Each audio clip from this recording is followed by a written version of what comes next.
I cannot afford to lend money to an incompetent craftsman drowning in debt. He must repay the full $500,000 by the end of this month. A new loan officer named Wilson, a woman, arrived at my office. I've been a craftsman for 35 years, and she immediately demanded the termination of the loan and the repayment of $500,000 in full. Lending money to an old woman working in an office on the brink of collapse due to debt doesn't ensure repayment. It's better to pay it all back while you're still alive. Wilson's extremely rude behavior made me explode with anger. Fine, I said, but you'll regret this, I added. When I promised to repay the $500,000 in full, Wilson burst out laughing, holding her stomach as if a lousy banker like me will definitely regret this. I declared my retaliation against Wilson in a low voice, but it seemed she didn't hear it. I ignored Wilson, who continued to laugh loudly.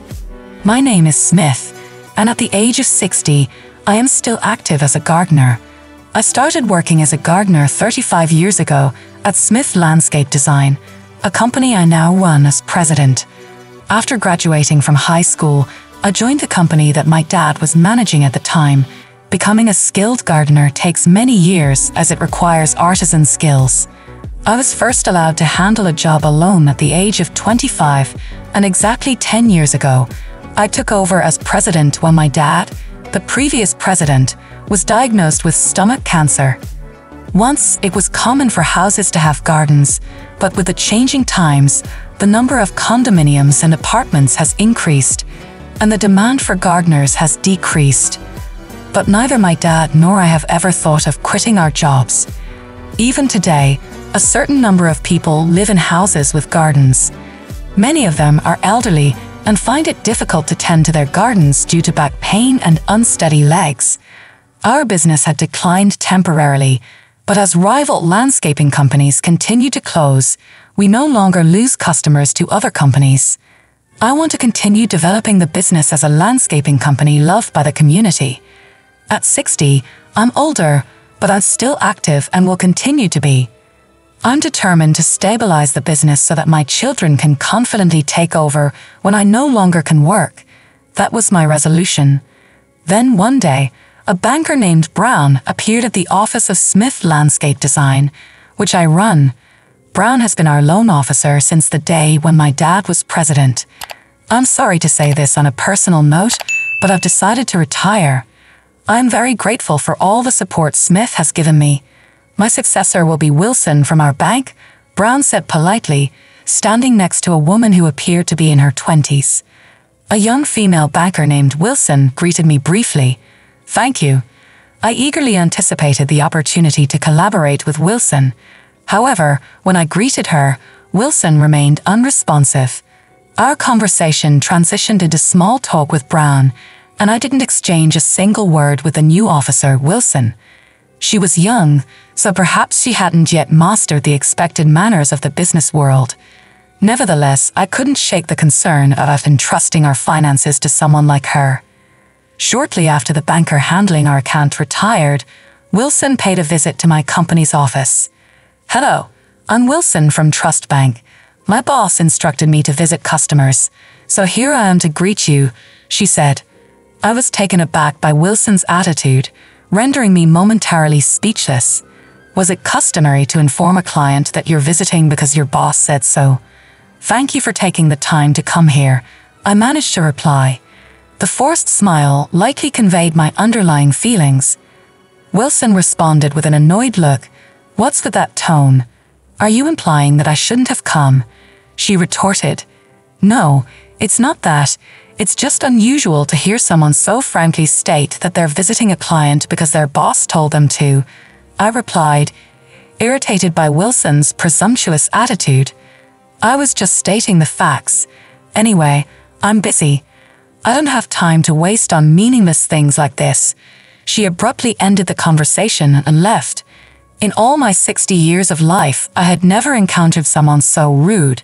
After Wilson departed, I was so stunned that for a moment, I questioned if it had all been a dream or an illusion. Within a week, Wilson visited our office again. As soon as she arrived, her face flushed with anger as she began yelling at me. You apologize to me right now. If you offer a profound apology, I won't involve the police. I'll settle this matter without their intervention. I'm sorry, I uttered, taken aback by her sudden outburst. I have no idea what you're talking about. Can you please explain? I admitted, utterly perplexed by her accusation. I had no clue what she was referring to. Don't play dumb. An employee of yours demanded $100,000 from my grandmother for unsolicited garden maintenance and told her to transfer it to a specified account. Wilson accused. I was shocked to hear this accusation against our employee. But upon reflection, our company only deals in cash payments. We would never have our customers transfer their money to a certain account. Do you have any proof that an employee of our company did what you're accusing us of? I retorted confidently. Wilson responded with equal force. My grandmother clearly said that someone named Williams from Smith Landscape Design called her. She was deceived and paid $100,000. You're the president, right? Take responsibility. We have 80 employees, including gardeners, apprentices, sales, and accounting staff, but I was sure there was no one named Williams in our company. Please give me a moment to check, I requested, returning to the office. Upon returning to Wilson with the employee roster, I stated, due to privacy concerns, I can't show you this, but I have confirmed that there is no one named Williams in our company. Oh, I see. You're determined to deny your responsibility. If that's how you want to play it, I'll think of a good strategy. You better be prepared, Wilson warned before leaving. I wondered what she was planning, her face haunting me, whether I was awake or asleep. A few days later, Wilson came to my office again. I have no money to lend to a useless craftsman buried in debt. Pay back the full $500,000 by the end of this month, Wilson demanded as soon as she arrived at the office. It didn't seem like the bank's directive. Could this be her own decision? Why do you think our office is in deficit? And why is it necessary to repay the full loan amount this month? Please explain, I calmly requested. Despite my composed request for an explanation, Wilson continued with disrespectful words, smiling condescendingly. An old lady is the president. Of course, you're in the red. Moreover, there's no demand for landscaping nowadays. Let her pay it all back while you're still alive, she sneered. Then Wilson whispered something even more shocking in my ear. Well, that's just the official reason. If you pay back the $500,000, 5 times the $100,000 your company supposedly cost my grandmother, I'll let this go. At Wilson's outrageous behavior, my anger exploded. I get it. Paying back $500,000 in full, right? Fine. But you'll regret this, I conceded, agreeing to repay the $500,000 in full. Wilson burst out laughing, as if the one who would regret it was me. An old lady. Can you even pay back $500,000 in full? You'll only be laughing for now. A terrible banker like you will definitely regret this, Wilson jeered. I declared my retaliation against Wilson in a low voice, but it seemed she didn't hear me. I ignored Wilson, who continued to laugh loudly. The next day, I called the bank and spoke with the customer service representative. Hello, I'm Smith. Thank you for your usual support. Could you please tell your loan officer, Wilson, to stop coming to my office? It's causing us trouble, I requested. I'm terribly sorry. The branch manager will head over to your place immediately, the representative responded, before apologizing. As the representative was about to hang up, I overheard someone nearby, perhaps another bank employee, saying something about Wilson again. How many times has it been now? This implied that Wilson might have been repeating similar actions with other clients. Stepping outside the office, I found Wilson waiting for me. Oh, there you are, old lady. Hiding won't help. If you don't want to be reported to the police, sign these papers right away, Wilson demanded aggressively, presenting documents to terminate our loan agreement. Is this the bank's decision or just yours? I questioned. My opinion is the bank's opinion, obviously. Anyway, a fraud like you has no right to complain. Just sign it, Wilson insisted. I just called the bank. The branch manager is on his way, and I'll sign it then, I replied. Wilson's face suddenly turned pale. What? Why did you call the bank? I thought you were just trying to avoid me by not leaving your office. Wilson stammered, visibly unsettled and looking like she wanted to flee. Just then, a bike stopped behind Wilson. I ushered the branch manager, who had just gotten off the bike, with a worried expression and a resentful Wilson, into our office's reception area. I am terribly sorry for the inappropriate behavior of our staff member, Wilson. It's inexcusable. The manager apologized politely, then glared sharply at Wilson. Why would you do this to one of our most valued customers who has always supported our bank? But this person is a fraud. She scammed $100,000 from my grandmother. Wilson interjected, even while being scolded by the manager, insisting on portraying me as a villain. I explained everything to the branch manager about Wilson's actions. The manager then said to Wilson, if you heard your own grandmother was scammed, would you go straight to the scammer to complain? Wouldn't you normally report it to the police first? I was too distraught to think clearly. If your own family was scammed, could you calmly report it to the police without hesitation? I bet you couldn't. I challenged Wilson. Her defiant attitude made the manager sigh deeply. If you check the customer's information, you should see that Smith is a valued customer. Plus, if there's no one named Williams on Smith Landscape Design's employee roster, it's possible that an outsider pretended to be an employee and made the call, I explained. Wilson seemed to finally realize the possibility of an outsider's involvement. Her expression suddenly changed, and she fell silent.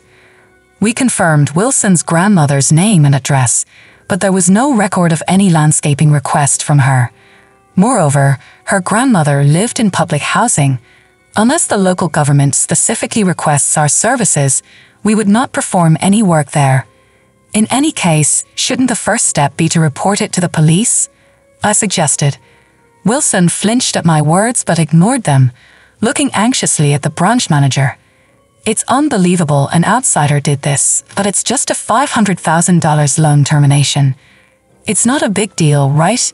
You make a fuss over your grandmother being scammed out of $100,000, but you think terminating a loan 5 times that amount is no big deal. Wilson argued. The manager's glare seemed to make Wilson realize it was best to stay quiet. She said nothing more. Wilson may have graduated from a prestigious university, but her humanity is failing. Decisions like terminating a loan cannot be made by a bank employee alone. Such actions require reporting it to and approval from the branch manager, me. Someone who doesn't understand this basic principle has no right to continue working as a banker. We will take strict disciplinary action against Wilson. The manager apologized to me and led Wilson away, almost dragging her by the arm. I reflected on my past interactions with the bank. Actually, our company currently isn't in a position where we struggle with cash flow. Without loans, however, we have been receiving loans from the bank mainly as a way to maintain our relationship. Initially, I couldn't understand why we would borrow money when we had enough. My father told me that Smith Landscape Design, founded by my grandfather, had faced several financial crises. It was the banks we had relationships with that helped us each time. Banks have lending targets, and they strive to meet them. But when a business is in trouble and seeks help, banks often hesitate to lend if the performance outlook is poor. Therefore, it's important to take loans when we can afford them, to build a repayment record and trust with the bank. This way, they are more likely to help us when we are in need. That's why we have been periodically taking loans. Yet, what was the meaning behind this recent behavior? A novice banker, lacking even basic social manners. A branch manager who let such an employee run free. It was clear that the trust we had built was crumbling. I started to feel uneasy about entrusting our important money, let alone receiving loans, to such a bank. After consulting with my family, I made a decision. The next day, I went to Trust Bank to convey my decision. I had informed them of my visit in advance, so upon my arrival, I was immediately shown to the reception room. There, I found the branch manager and Wilson, who both greeted me politely as I entered. Facing their bowed heads, I said, "Regarding the loan, it's fine to terminate it. Fortunately, we haven't used it yet, so we will repay it." Upon hearing my words, the branch manager quickly sat up in alarm. "Mr. Smith, please don't worry about the loan. We have a long-standing relationship.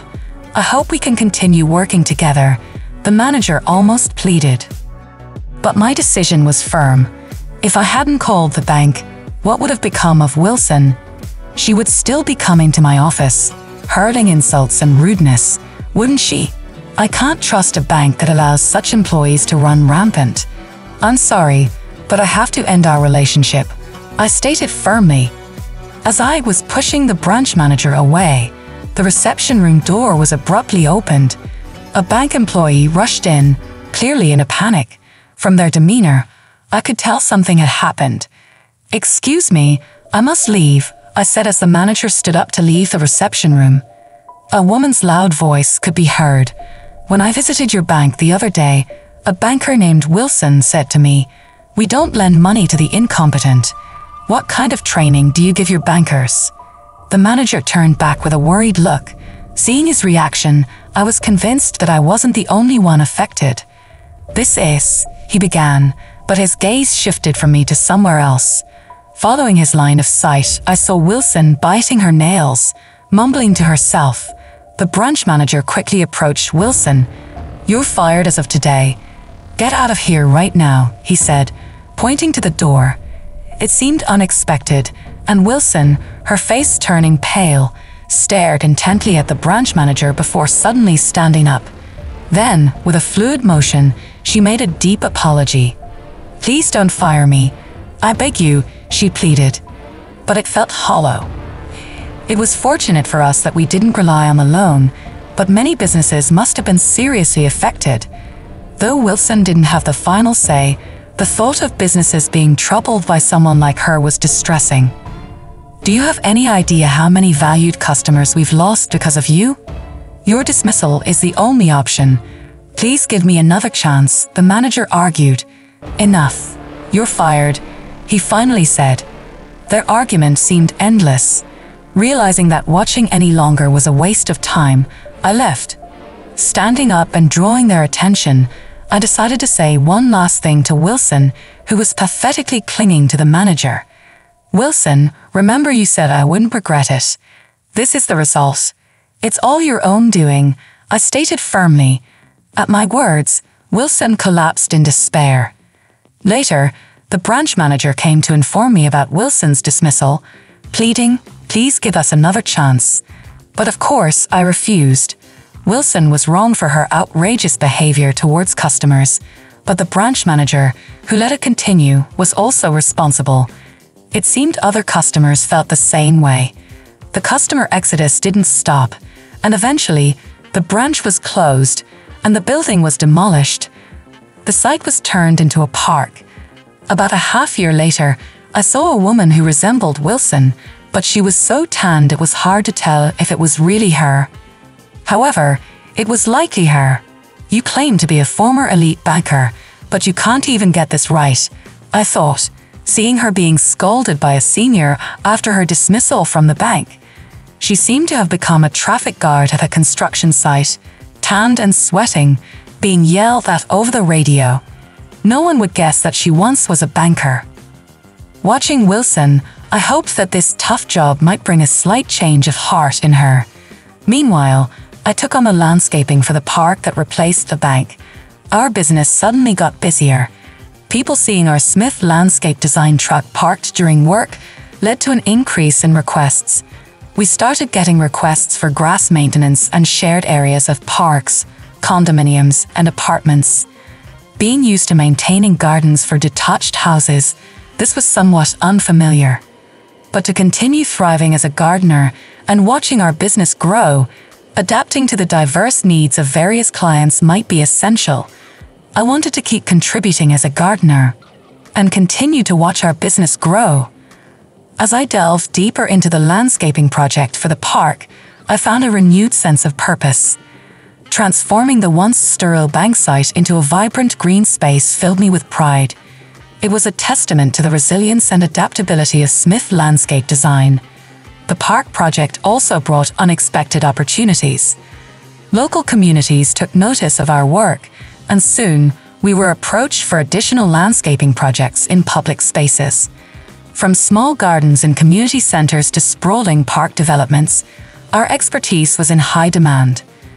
With each new project, our reputation grew. Clients praised our attention to detail, creativity, and dedication. Word-of-mouth referrals became our primary source of new business, reinforcing the importance of delivering exceptional results every time. Despite the challenges we faced with the bank, I couldn't help but feel grateful for the experience. It taught me valuable lessons about resilience, trust, and the importance of standing up for what's right. While the ordeal with Wilson was difficult, it ultimately led us to new opportunities and a stronger, more resilient business. As the seasons changed and the park blossomed into a vibrant oasis, I couldn't help but reflect on the journey that brought us here. From the humble beginnings of Smith Landscape Design to becoming a trusted name in the industry, every obstacle had only made us stronger. Looking ahead, I was excited about the future of our business. With a renewed focus on quality, integrity, and customer satisfaction, I was confident that Smith Landscape Design would continue to thrive for years to come. And as I walked through the park, surrounded by the beauty of nature, I knew that our journey was far from over. With each passing day, our business flourished, fueled by our unwavering commitment to excellence. We expanded our team, welcoming talented individuals who shared our passion for landscaping and dedication to customer service. Our projects grew in scale and complexity, ranging from intricate garden designs for private residences to large-scale urban redevelopment initiatives. Each project presented its own set of challenges, but we met them head-on, leveraging our expertise and creativity to deliver stunning results. But amidst our success, we never lost sight of our roots. We remained deeply connected to our community, participating in local events, supporting environmental initiatives, and giving back whenever we could. It was this sense of community and purpose that fueled our drive to succeed and set us apart in the industry. As the years went by, I watched with pride as Smith Landscape Design continued to thrive, becoming a beacon of excellence in the landscaping world. Our work graced the covers of magazines, garnered awards, and earned the admiration of clients and competitors alike. But perhaps most importantly, our journey had taught us the value of perseverance, integrity, and humility. We had weathered storms, overcome obstacles, and emerged stronger than ever, guided by our unwavering commitment to quality and professionalism. And as I stood in the midst of a lush garden, surrounded by the beauty of nature and the sounds of laughter and conversation, I knew that our legacy would endure for generations to come. Smith Landscape Design was more than just a business. It was a testament to the power of passion, hard work, and the indomitable human spirit. In the end, our journey had come full circle, leading us back to where it all began: a love for the land, a dedication to craftsmanship, and a commitment to creating beauty in the world. And as we looked towards the future, I knew that the best was yet to come. The moral of this story encompasses several key lessons. Integrity and honesty are paramount. Upholding integrity and honesty in all dealings, even in the face of adversity, is crucial for maintaining trust and credibility in business relationships. Stand up for what's right. It's important to stand up against wrongdoing and injustice, even when it's challenging or uncomfortable. By doing so, we not only protect ourselves and our businesses, but also uphold ethical standards in society. Resilience in the face of setbacks. Despite facing obstacles and setbacks, resilience and perseverance can lead to new opportunities and growth. Adapting to change and overcoming challenges are essential for long-term success. Building and nurturing relationships. Building strong relationships based on mutual respect, trust, and communication is essential for business success. Investing in positive relationships with clients, employees, and partners can lead to long-term success and growth. Embrace opportunities for growth. Every challenge presents an opportunity for growth and learning. By embracing challenges and learning from them, we can become stronger, more resilient individuals and businesses. Overall, the story highlights the importance of integrity, resilience, and standing up for what's right in business and in life. And so, as the curtain falls on this chapter of the Smith landscape design saga, let us look to the future with hope and optimism, knowing that the seeds of success have been planted and that a bright future awaits those who dare to pursue their dreams with unwavering determination and integrity. Thank you for joining us on this journey. Until we meet again, may your path be guided by the light of truth, and may your endeavors be met with boundless success and fulfillment.